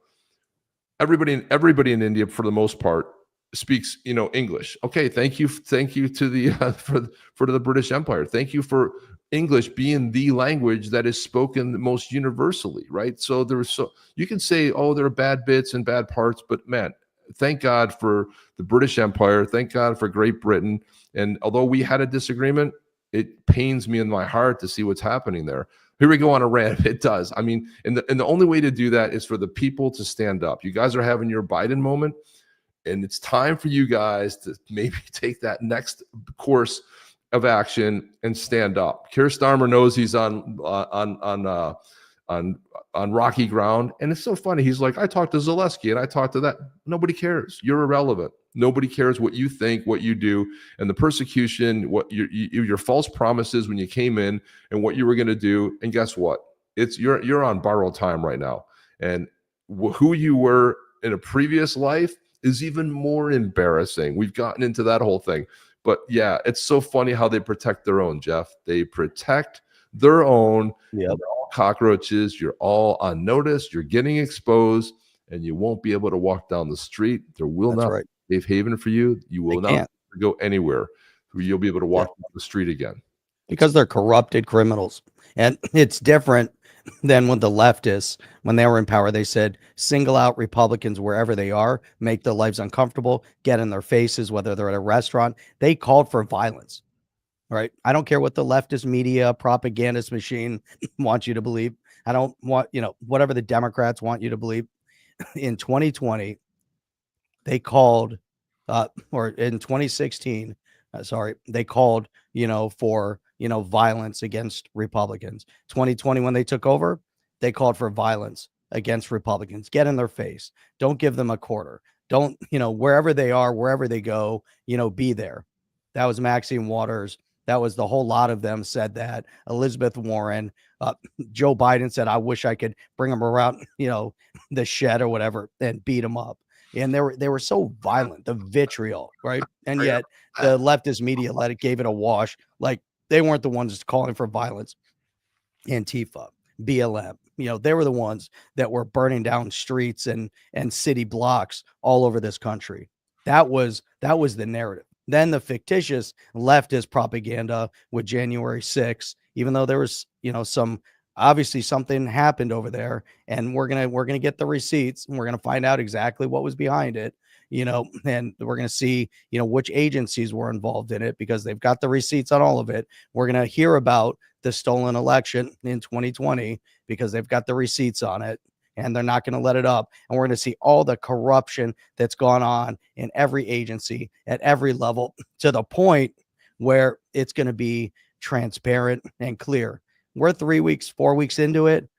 Wait for 6 months. Wait for 12 months. 12 months from now, this country is going to be in a different place. The whole world's going to be in a different place. Thank God, and it's good for everybody. There's going to be a lot of, infighting, but we're already starting to see there's going to be calm and quiet. Why? Because there's an actual leader in the White House. There's a leader in the world. We had a power vacuum, and you allowed, all the despots to start running wild around the world. Accountability, transparency, and leadership, and that's it. Mostly peaceful riots. That's right. So time to hold them all accountable and perp walk them all. There you go. They're all pieces of what. Absolutely. With anyone else see the bubblegum ball immigration video? I don't know. Oh yeah, the bubblegum one. We'll play that tomorrow night. That's a great one. Get ready. Type in Yeti. We got 16 entries, so you have a 1 in 16 chance, unless I see some more. That's it. 16. That Yeti, you can win only 16, guys. Type in Yeti. If you've already typed it, you don't need to type it again. However, so I want to play a video, and we got a couple. We promised this one, so we got to play it. But this is interesting. An interesting video. I won't tease it, but let's just watch. A tweet from MoonPay, 750,000 new MoonPay accounts in the last 7 days. What should they buy next? You just told me a crazy story that is linked to one of my previous podcast guests, Mike Novogratz. Can we go deeper into that? Can I give you a little bit longer version? Yeah, absolutely. I gave you a very abbreviated version, which was, Ivan and I have been going for, my phone starts blowing up, hundreds of texts. Everyone is like, Trump just launched a meme coin, and it went to $4.6 billion in like an hour. I don't know. We had a meeting the next morning at 8 a.m. The whole goal was we wanted to have the meeting, and then we were going to finally take a break for the whole day. We were just going to relax. We finished the meeting. We had breakfast. We're going through sort of what we need to do to follow up, and then we walk back to the hotel. I'm so happy to go back in. We get a call. Mona calls, who's our CFO, and says, Keith, Ivan, we have a problem. Trump coin is so popular, and because the Trump team directed it towards to Moonshot. And we had no clue that this was even going. MoonPay has the exclusive rails in Moonshot. The volumes were just gigantic. All of the liquidity that we use to sort of wire the crypto to sell the crypto, like, was locked in BlackRock accounts in a traditional finance sort of manner. And it's Saturday of a holiday weekend during the inauguration. So we have no access to our capital. All of the reserves that we have are dwindling really fast. Well, Mona, how much money do we need to raise? And she's like, it's not money. We need crypto to be able to buy this, right? Like, we need USDC. How much do we need? She goes, I'm doing the math at the current rate, $50 million by midnight tonight, 11 o'clock in the morning. Okay. And Ivan's like, okay, are we sure? She does the math again. She's like, honestly, the rate that this token is growing and the demand that we're seeing, $100 million. We have to find $100 million by when? Midnight tonight. By the way, we know that on Tuesday we could pay it all back because we have the money in the bank. It's just we have no access to it. So I text Mike, I'm sorry to bother you on the weekend. Do you have a minute to chat? Within a minute, he texts back. We get on the phone with him, and Ivan and I explain the situation. And Mike says, well, you know, guys, I like you both. I like the team. It's good for the space. How much do you need? $100 million in USDC. Mike goes, okay, no problem. Let me see what I can do. Whole conversation, 2 minutes. Yeah. 5 minutes later, we get a call from Mike's team, the team at Galaxy, absolutely amazing. So we start scrambling, the finance team, everyone's scrambling to get all the forms going. Later in the day, it turns out that we get a call. They can't confirm that the funds are real because it's a Saturday and no one at BlackRock is picking up the phone call, and they can't confirm if they're liens. And so fortunately, Lindsay Haswell, our chief legal officer, sits on the board of BlackRock's ETF. She's calling her friends at BlackRock. We get someone who can confirm the funds. Chris over at Galaxy calls up and he's like, guys, hand on heart, give me your word though. You have no liens on these funds. In the meantime, after we gave our word, they asked Ivan to personally pledge his entire life, like his entire personal net worth, on the line for this loan. Not even a discussion. Signs away, pledges his entire life. We call Ivan's sisters up, goes to his house to like access a computer, get some Bitcoin to liquidate, and he's liquidating his personal Bitcoin and like sending it to MoonPay to make sure that we stay up and running. And finally at 11 o'clock at night, the money comes through, $100 million. So I go to sleep at like 1 o'clock in the evening. And at that point, Trump coin was, I think, $30 billion. I wake up at 6 o'clock in the morning and I'm thinking to myself, finally, a day that I could rest. And I look at my phone and Trump coin is $70 billion.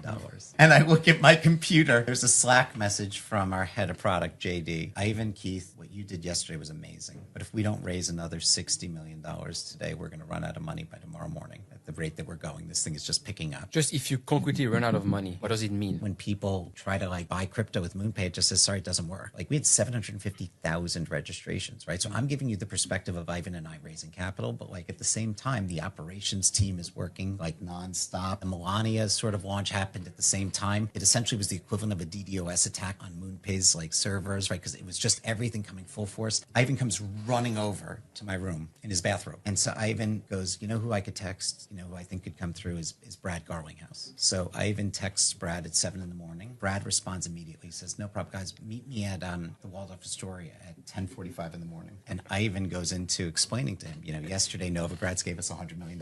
Like, we underestimated this demand of this Trump token. And Brad goes, well, listen, same thing as Mike. I'm going to call our CFO and chief legal officer, see what we can do. Here's the deal. We want to help you, but you got to get Novo's team to approve it, which is fair. They helped us out the night before, and it was the right thing. To Galaxy's team's credit, they're like, listen, guys, like, if they repaper everything, you're never going to make your deadline at the end of the day. It was like 5 o'clock at night. What we suggest is, why doesn't Ripple wire the money to Galaxy, and then Galaxy can wire the money to MoonPay? And at 11:58 on Sunday, another $60 million comes through. Monday comes around, and the acquirers start to pay us back from the floats in Europe, but it's still a holiday in the US. Tuesday comes around, like, we have access to our capital again. All of the US acquirers start to pay us back. And by Tuesday, I think around 2:58 in the afternoon, we paid back the entire loan. What I walked away from was, these are just two amazing individuals, to the level that, like, when you said that you had Novogratz on your podcast and you spoke to him, if Mike or Brad ever needed a kidney, I should be the first call they give. I would give both of my kidneys. To put into context how big the Trump coin was and the Melania coin was and how it impacted MoonPay, over the course of a week, we onboarded 750,000 new consumers. That was my weekend, which was, I hope, and then I go back to New York for 2 days and fly here to Istanbul. Okay. To tell us the story. To tell you the story. This is the first time I've told the story publicly. What a great that's one of the better stories I've heard of the way it was told, the way it was positioned. But man, and Jim D said it right here. Telephone and personal relationships. That's how the real money system works. Hey, I think I can text Brad Garlinghouse. Brad says, call Novo's people and ensure that this really happened. They call Novo, right? Novogratz. And you think those guys are enemies? No, they're all on the same team, man. They're all behind the scenes. They know what's going on. They wanted to make this work and float. XRP, Plummy, look at that right there. There's a super sticker right there. Massive support for the channel. Another big OG in the space is always supporting and always appreciate you, man. Thank you so much. It's really fantastic. Jeff says, go ahead. No, go ahead. When did everyone else's feelings and beliefs from outsiders become more important than the beliefs our country was built on? And he's talking about the UK. So it's amazing that, well, this is how it starts. It starts with people standing up, and then it starts with your patriots doing the right thing. And there's a lot of patriots over there that really want the best, and it's sad to see that. Rising tide lifts all boats. Right on. Man, I wish more monkey business says Trump signed a bill. Everybody with a mortgage in America is getting 50 grand back. I wish it were and true. I want my money back. I want every dollar of tax that I've spent that's gone to all this chaos and supporting leftist propaganda organizations. We should get all of that money back. Get rid of the IRS. I'll call it even. You don't get rid of the IRS. I want my money back. I want everything. Yeah, keep the want one dime. Not the internal one. Let's get rid of the external one. We'll keep the external one. We need. Yeah, we need the external. Chip, did you see this? Look how beautiful this is. So Trump, they commissioned this as the New York Post. There's his mugshot, and they put that right at the entrance to the Oval Office. It's the greatest thing ever. Everybody coming into the Oval Office goes by that New York Post mugshot. It's the greatest thing ever. Constant trolling. It's brilliant. Watch this little bit from a hearing, but listen to this. Was fire. Under the guise of foreign aid, USAID has been an unapologetic front for a far-left agenda.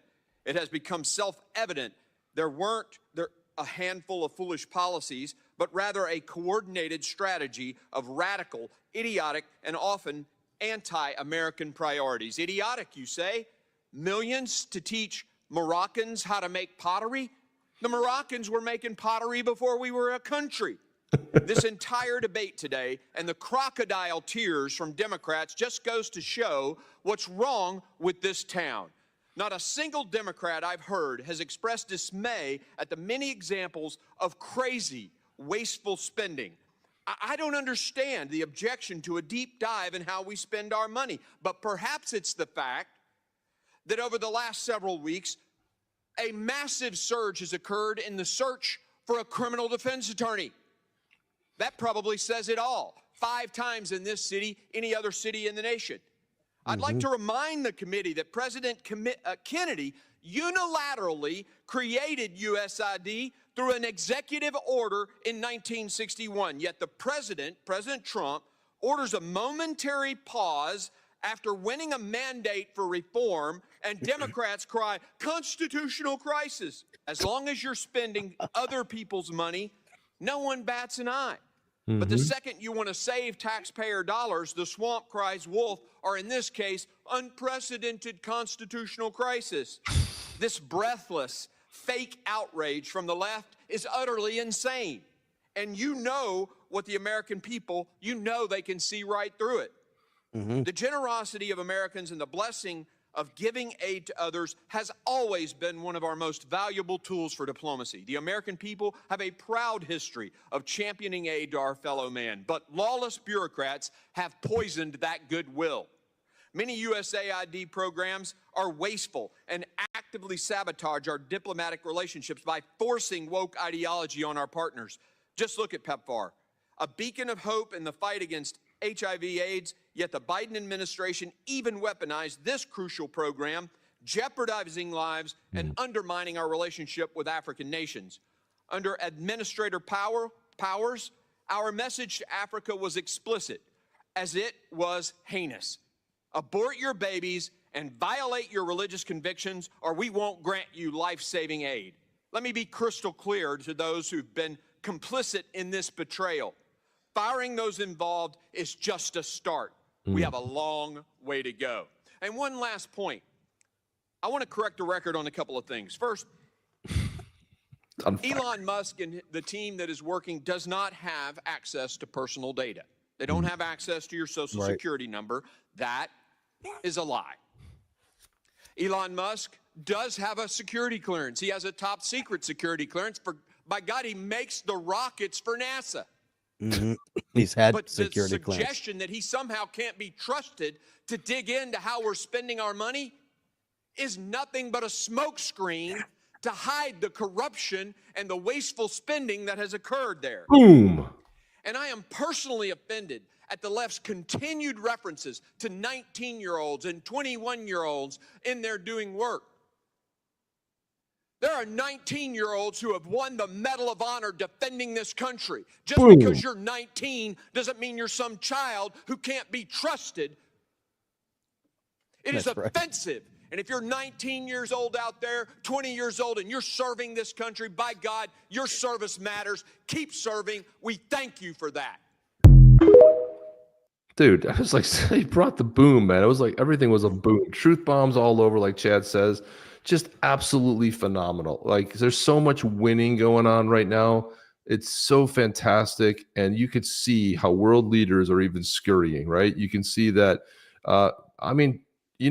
Justin Trudeau is on the way out, but it took embarrassing him, calling Canada the 51st state, calling for, just making him look so entirely small because he was on his way out anyway, but it just toppled him. And when he, was going to, Canada had no other choice but to kind of like want to go rush to the border and protect it. But I don't think, people were against Canadians, that, it created a lot of strife, with businesses and stuff. And because Canada's, is probably, they're our closest ally. Canada is almost like an extension of the U.S. extension of Canada. It's like right there. It's such a great, country, and to see what's happening there with Justin Trudeau and how he's destroyed that nation and the great Canadian traditions, make Canada great again. You got Pierre Poilievre who's jumping in there to do such just the next thing. And man, we got this happening all over. You look what's happening in Germany. And do you ever think you would see in Germany that the opposing party said, first thing we're doing we're deporting all of the criminals, we're deporting all the illegals, we're getting rid of it, we're getting back. You go to Germany, I want to experience German culture. That's why I go there. But for you to think that you're going to lose your culture, you go to Sweden. You go to Sweden to experience Swedish culture. Not anymore. This is ridiculous. Why should countries be subject to their takeover of their culture, their language, and their borders? That's what defines a nation. Language, culture, borders. That's what it is. Their language, their culture, and their borders have to be defended vigorously. Hungary took a stance. Poland took a stance. You saw what happened in Poland. They overthrew the government, fake, false election, right? You got the leftists coming back into power. Look, and Viktor Orban, what a beacon of truth. And he has been one of the legendary figures of Europe, just standing up, not willing to take it, saying our borders are protected. We protect Hungarian culture, and that's the way it's going to remain. And he got all kinds of leftists giving him crap in interviews about it. Look, we want to have the culture preserved, right? I want to go to England. I want to experience English culture. I want to go to a pub. I want to go to, the British Museum. The British Museum's coming under fire because they're like, colonization and so bad, and white people are bad and all. It's ridiculous. I'm tired of all of it. It's take back your country, take it back. That's enough. Preserve your culture, your language, and your borders. That's it, Jeff. It's enough ranting. That's it. It's enough of a. Let's give away a Yeti. Okay? Let's give away this badass. Hey guys, you got 22. You got a great chance to win. There you go. Got to be here to win. If you don't chime in, I am here with my wallet address. Then we give it away to somebody else. Laurel, I was 12 when I began to pay for school. At 19, a young man can join the military, but can't be trusted. But I love, the 19, 20-year-old that Elon Musk put in charge, who's, monocron X is Big Balls, right? So Big Balls has already bought and sold companies by the time he was 20. So he invented some key technologies, built a company, sold it for billions. I think the kid's worth a huge amount of money. He's one of the best and the brightest. So I love how that whole thing unfolded. And then so they were talking about big balls on the news. And then what does Elon Musk do the next day? He changes his X profile as hairy balls. It was perfect. You know, it just puts this whole thing into perspective. I love how Elon Musk is having fun with it. So here we go. 22 entries for this bad boy right there. Look at that Pathfinder. We got to do the quick drawing. So let's roll. All right, here we go. Boom. Who's going to win it? Who's going to win it? Who? I say who. Yeah.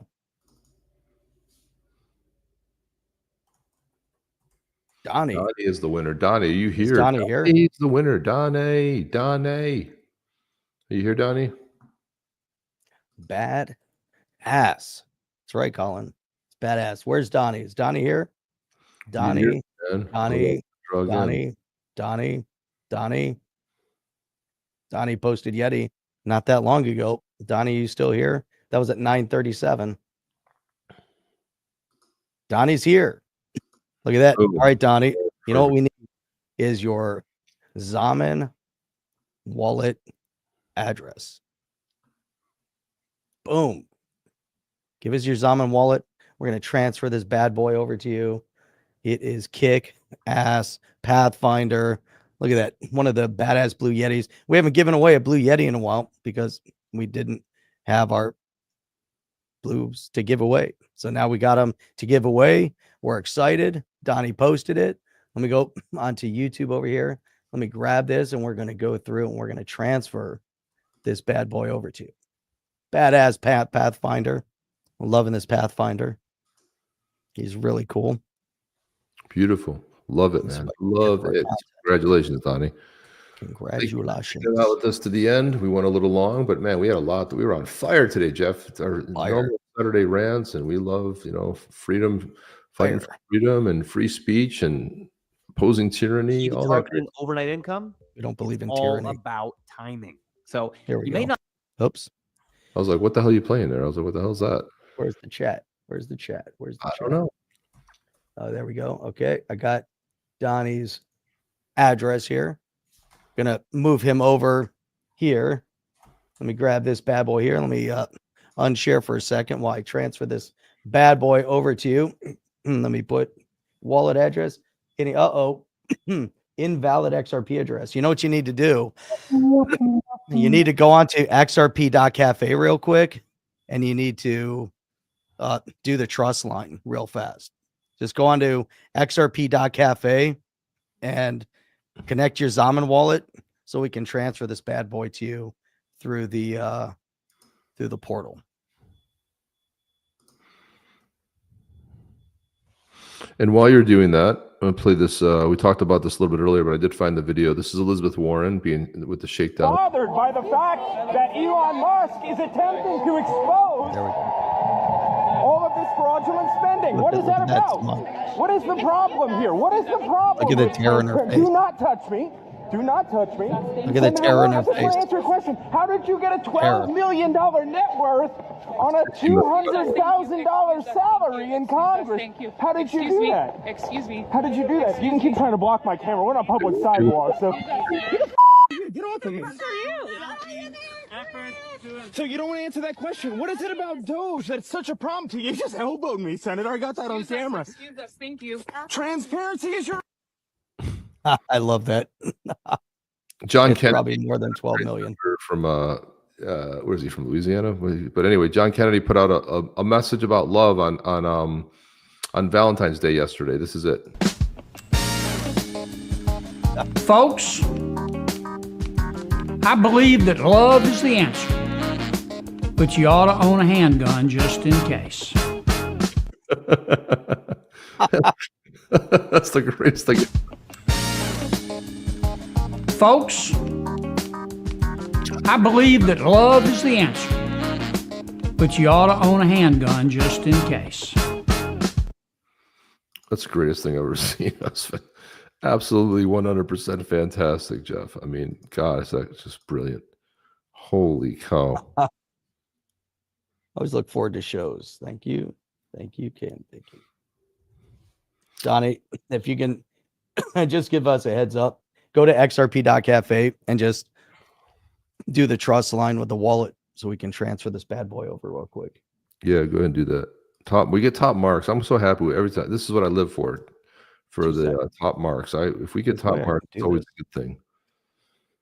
Maybe a blessing John Deaton didn't get in. I think John Deaton may be called Senator Deaton pretty soon because I think a lot of them aren't going to make it. I'll be honest with you. I don't think a lot of them will make it. And if it goes down, well, first of all, people ask, well, what happens if Warren resigns or gets kicked out?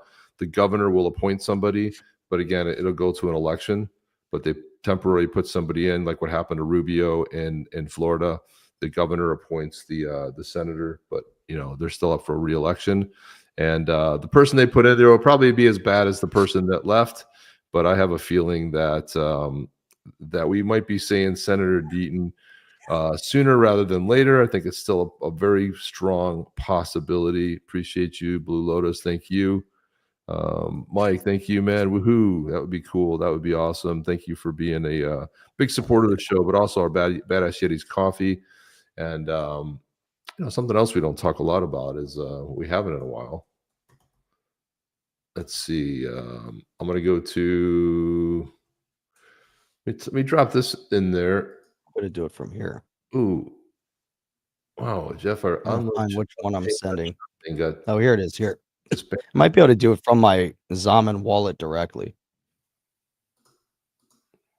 I try something different.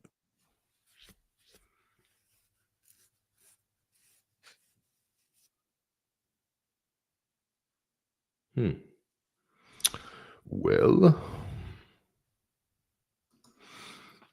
let's see if we can do that. If this works. Thank you and good crazy. night. Thank you and good night. Thank you and good night. Thank you and good night. And good night. Thank you and good night. Thank you and good night. Thank you and good night. Hey, it's like live on my phone. Let me see. Thank you Where did and good night. Let's see if I can do this. Oh, come on. Hang on. Okay. Oh, you can't copy it off the phone. The phone won't let me copy. So that I gotta do something different. Hang on. I have another way to get it. We'll try something new and unique. I'm going to try to do it right from Zaman. This will be interesting. I think I can do it. I've been exploring it. Hear crickets, Jeff. I hear crickets too. Taking time with the crickets. Crickets. See if Donnie already did it. Nope. Donnie didn't connect. Donnie. Okay. Let me try this. I'm gonna go right from the Zaman wallet. Where's our thing? Stream. I pasted it. There it is, right there. Boom. This is gonna be fun. And try something crazy. Doing something crazy. Here we go. There's the bad boy. Gonna transfer. There's the destination address. Gonna go wallet to wallet. There we go. Let's see if this works. Receiver must accept the transfer in the wallet. Confirm the transfer. Look at that. Doing it right from the Zaman. Here it comes. Sending it. Oh, Donnie did it. He says too it late. Yeah, I saw him do it over there now. But I'm doing it through Zaman. This is exciting. Boom. Look at that. Submitted successfully. Created an offer through the Zaman wallet. Transfer is pending. Transfer successfully created. Donnie, check your Zaman wallet. There you go, man. Done deal. Well, boom. Look at that. It's time to get out of here, folks. We got to get going. I didn't realize how late it is. That was awesome. I gotta go to Daytona. Daytona 500. Go to the Daytona 500. Yes. Look and see if you can see Jeff in the crowd. See yes, in the crowd. It'd be funny if they zoomed in and it was you. Like you're like, there's me. Holy shit. I need to get a big. I need a hat. You know, we need our really cool hats with a nice. We extra, do need that on the chain logo. Right on. All right, guys. And that's it. That's all. Stand out. We are out of Let's here. hang out here until tomorrow. I do mean Just it. hang out. We got to get going, Jeff. I can't see. Let's hang out and not say anything. Just stare at people. Stare at people. I like that. All right, guys, that's it. We'll see you guys tomorrow night. See you on the next one. Chip and Jeff. Oh. Are you down with OTC? Please like, subscribe, and click the bell to be notified when the next video drops.